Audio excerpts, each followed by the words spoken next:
Bonjour, demoiselles et demoiselles, as we could have said in Bretonnian. It's the first video regarding a character I developed in the Warhammer universe, and it's a Bretonian Knight, as you can recognize. Pas seulement parce que je parle français. That's an accessory. So, the idea behind this kind of video would be to show you the evolution of a knight, of a character, of any kind of character from this universe, and to step up every time with a new video showing you the evolution of the character, showing you what you could add in order to bring it to the next level. As we do speak of Bretonia at the moment, there you can expect it to be, well, for the first level, to be an errant knight. This is why I have absolutely like no helmet at all, because most of the time when you see the errant knights on the different figures, they don't have much helmet, so that was something that I decided at the last moment, but yeah, without the helmet, and that way you can in the end step up a bit, and so the helmet will come on the next level with much better stuff. So let's review what I have there. First of all, as I said, you see I have no helmet, so of course the evolution will be to have some protection there, because for me at first it was like something imperative to have something covering your face, but just I wanted to be a bit closer to the Warhammer designs, even if actually I would have used this kind of great helmet there, this kind of helmet for the head, for protection. And what I have around me there that will have to be also something evolving will be the pieces of armor around there. My shoulders. I'm someone who truly dislike, perhaps even hate, when you have shoulders there, spolders, which are just strapped on a gorget. I hate it. Why I have this there? Simply because, well, it's to step up with the evolution and show you what I prefer to do in order to have something much more balanced. Because right now, all the weight from the gorget and the shoulders, well, most of the weight, will also came on the same spot as it come also, this gorget come also on there, the breastplate. This is something that will be a bit disturbing, because all the weight will come there on the traps, and that ain't something very comfortable at all. Also, I would perhaps have to adjust some stuff around it. Regarding the symbols there on the rule there, it's a lion, so perhaps you could expect that character to come from Lioness, just like Jeanne of Lioness. Well, I love the parallelism you can do with the French history and the Bretonian. So this could mean that our character will come from Lioness there with the lion. And regarding the overall idea on the color scheme, what I have is a blue there as a main color, and you see already some red coming by with these glows there, the laser glows, and I want to be as freaking French as possible in that costume. So you will have something which is blue, red and white. More probably to be blue, white and red to be perfectly French, but you get the idea. It will be mostly blue and additions of whites and also of red, depending on what pieces and what I want to mix match together in order to create that absolutely so French knight. To continue regarding the armor, you have also vambraces there, and those vambraces was at first something that I took, like there, this plate there, for a paladin in the Warcraft universe, but Well, this costume is actually something that I wore one time at a medieval fair in Sedan, the castle in which we shot the first episode for Lordaeron. And in this castle, in this medieval fair, where I know a lot of people, I was just coming by and bringing one of two big bags of stuff, and with some friend of mine, we made a little monthly Breton tribute where, you know, there is the King Arthur and Patsy and all the other servants clapping with coconuts. And well, this costume at first came from this idea, even if I always wanted to do a Bretonian. Well, I meant something like creating a costume about a Bretonian. I'm not like loving myself that much that I want to do. Well, you get it.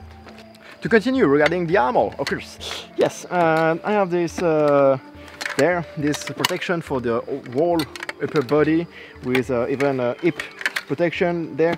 It's something that I made. It's several layers of protection there. Of course, there is outside, as you can see there, the fabric. It's a linen, a blue linen perhaps. If I do remember right, there is actually 2 layers of fabric there, 2 layers of linen, in order to have something a bit thick there, in order to sustain a bit the heat, and also just the general use of the armor. And also beneath that you have leather, just like here you have there leather which ain't so thick. It's about perhaps 1.5 millimeters, something like that, a cowhide, which is at least beneath 2 millimeters, and that makes it a bit flexible, which is great in order to be riveted with the different pieces there that you have, the pieces of steel that have been riveted all around the armor. All of there, everywhere actually, there is metal plates beneath the whole thing. There is also work in progress pictures on my Facebook page if you want to check, just in case. And if you are curious about the look at the back, see?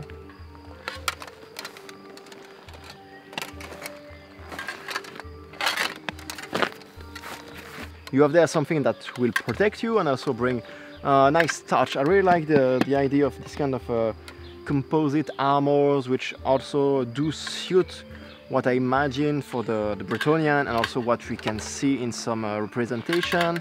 And this, of course, will also have to evolve with my armors, my gear, and I will add there on this armor perhaps a bit of details, and also perhaps later on add perhaps a tabard over it. Let's see what comes on the next level. To continue again regarding the armor, you have something on the leg, of course. There is, yes, a padding on my legs. There's a padding there, and also you see there is some protection. There is protection from the knee, and also there is kneecaps there, and also I have shin guards. You can see.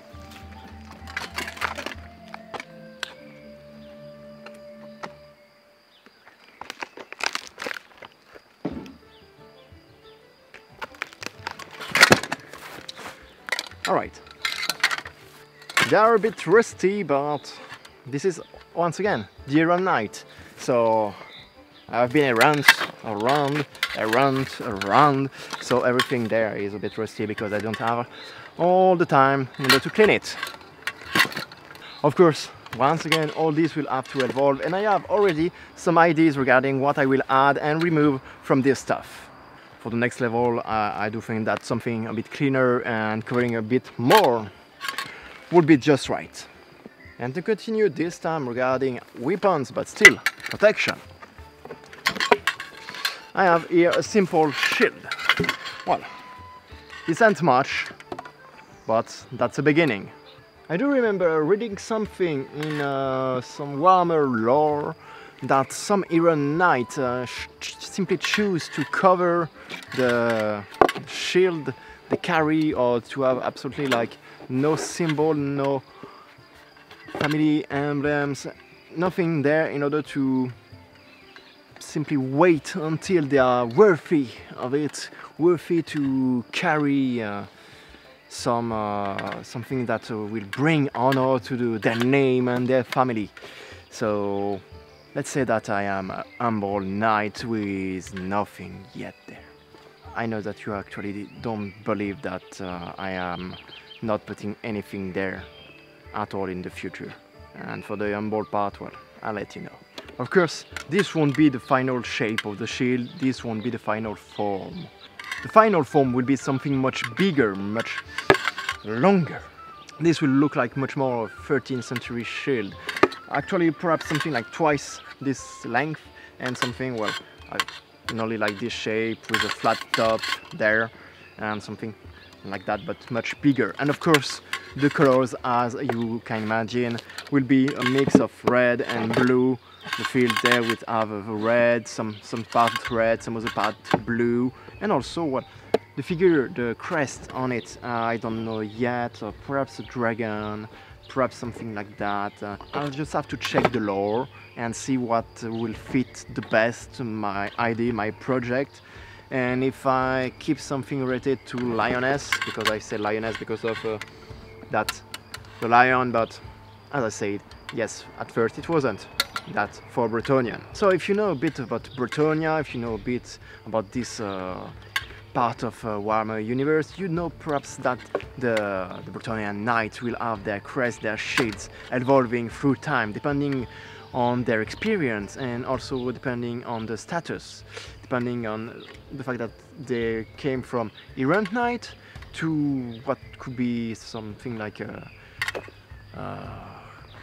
Grail Knight, or even a Duke or a King. So you have several steps, several possibilities about details, about ornament on this kind of shield. So there is plenty of possibilities regarding my evolutions and my shield. Know that I have an armor, that I have a shield. Let's deal some damage. So, the sword. This sword is quite simple. You already saw this sword for, well, I have to admit, for several videos. This is a sword that I use for different characters.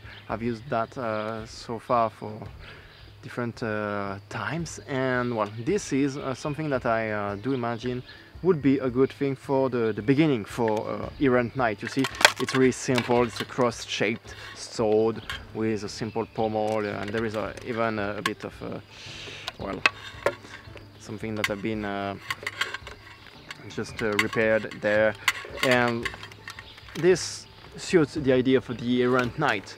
It's a simple sword. It's still a sword, but it's a simple sword, and it's just fine with, as you see, a scabbard there.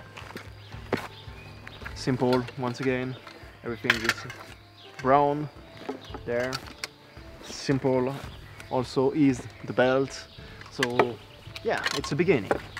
We have there the sword in order to slash, to cut through different enemies, and make also, by the way, a lot of noises because of what I have as armor. And there is something else that you can add, because you have also to imagine that the knight, the Errant Knight, will not only be on foot but on a horse. So to deal extra damage, there is a mace. So the mace is a bit something which will be shorter and a bit less balanced, because all the weight came there from the top, made out of brass. But this is something that will be very useful if you are on a horse and swing it on your enemy's face, back, or anything that they present to you. And because of the speed of the horse, it will increase what is already something that will be really dealing serious damage on one opponent, but with the strength and the speed of the horse, and add just the swing, a right swing, And yes, you can deal some serious damage with something like that. And even on foot, trust me, just hammering someone on the right place at the right moment is something that could just end the fight. And then you just have to do that, just have to defend correctly and just check what your opponent do and just wait for the right opening and finish the job right. This mace will also evolve because simply I'm not someone which do fancy that much the maces. It's a nice weapon, of course, it's a nice weapon, very efficient, very simple also to produce. This is why also it's a good thing for beginning of my knight. It's not the best gear ever, it doesn't cost that much, so the whole village could come around and just declare me as the very best of all of them and give me proper stuff in order to quest around. But well, depending on the budget of the village, perhaps it's just that. So, well, this brass mace will be replaced in the future by something that I prefer.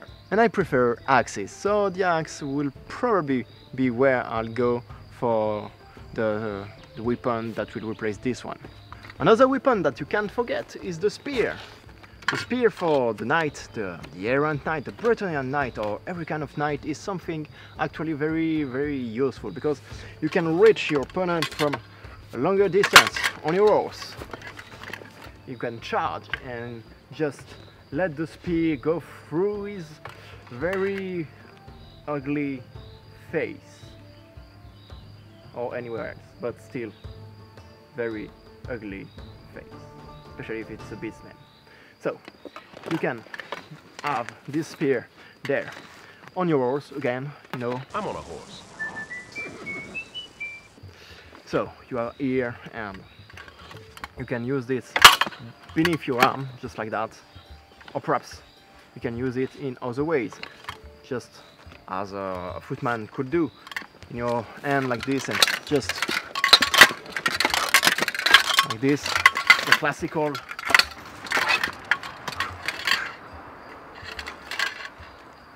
except for the fact that I make a lot of noises with this kind of use of the spear. And I have to also present there something which is not the best spear ever for, once again, a knight. It's a nice spear, of course, yeah, it's efficient, it's simple, but I know that there could be some better spears, especially when you are using it on a horse, because there is a lot of power coming right at the top, the tip of the spear, and when you just hit the opponent, well, there is chances that you kill it, yes, but also you can perhaps break your spear. And if you do break your spear because well, you have something which is more than just a man in front of you and a monster and something like that, that simple spear won't be enough on the long run. So once again, if I want to earn some serious feat as a Bretonian Knight, I'll have to invest in the future in a better spear. This one is just fine as a starter pack and will do for sometimes, but I have also to change this for a better spear and better suited for a knight, a cavalier. So that was the review for the first level of my Bretonian Knight, the Errant Knight, and that stuff won't stay for every single part there. Some will be removed, some will be edited, it depends, but I already have a good idea about what the evolutions will be. I have some ideas regarding at least 2 other evolutions for that character. The second evolution is something that I hope to be able to present this year, and later I'll see, depending on the time I have and what I have to do and everything. But there will be evolution regarding this set, and there will be some nice stuff coming with it. And I will explain also why I changed from this freaking horrible gorget to other things and other way to fix and strap armors, and why I made the choices, and what is the evolution and regarding also protection and comfort, and this will come from everywhere for every part. And I have to change also perhaps the way I have fixed my padded legs, which are not there the best so far, so I have to change that in order to make it better. And also I have to change stuff like that the shoes are far too pointy, so far it wouldn't be a big problem on a horse, but as you will need to walk around, you know, there could be some obstacle, and as they are far too pointy, you can just hook your foot right in it. So imagine you are just fighting basement and there is ivy on the ground there, or bloody ivy, and you just get your foot stuck and you're gone, you're done, you're dead. So this is why I have also to check for other boots, other shoes that I have in my closet, for something which would be less pointy, in order to be something better, in order to, well, evolve again in the suit of armor. And that will be one of the steps also for my safety and comfort. That was my review for the Bretonian Knight, the first level, the Errant Knight. This was something that I hope you enjoyed, and I'll be back for more costume review, more gear and armor review in the future. Of course, it won't be only from Bretonnia. There will be also a lot of stuff coming from the Empire. I'll show you different units at least, and I'll try to also think about the evolution. For the Bretonian Knight, I already think about several steps, but for the Empire, I think so far about different units, from a range unit to fighting units, you will see. And there is also perhaps for the Bretonian. Later, perhaps I'll do something though of a much lower status. I'll see, something like a patsy or something like that, to refer to the Holy Grail. Of course, there will be stuff for other universes as well. Warcraft will be there as well this summer. If you enjoyed this kind of video, I advise you to check out more from my channel. There is also video regarding this kind of kit review, but for Middle Earth, could be from the Ranger, from Gondor, for the Aradrim and other units like the Lordaeron and other civilizations. You have also the different short movies and other tutorials I made for props. There is many things if you are interested in costuming and fantasy. And if you want to check out more, well, there is all the links for my social network, web pages and stuff like this just in the description. So guys, check this out. I hope you enjoyed, and I wish you a great day, guys. See you. Au revoir.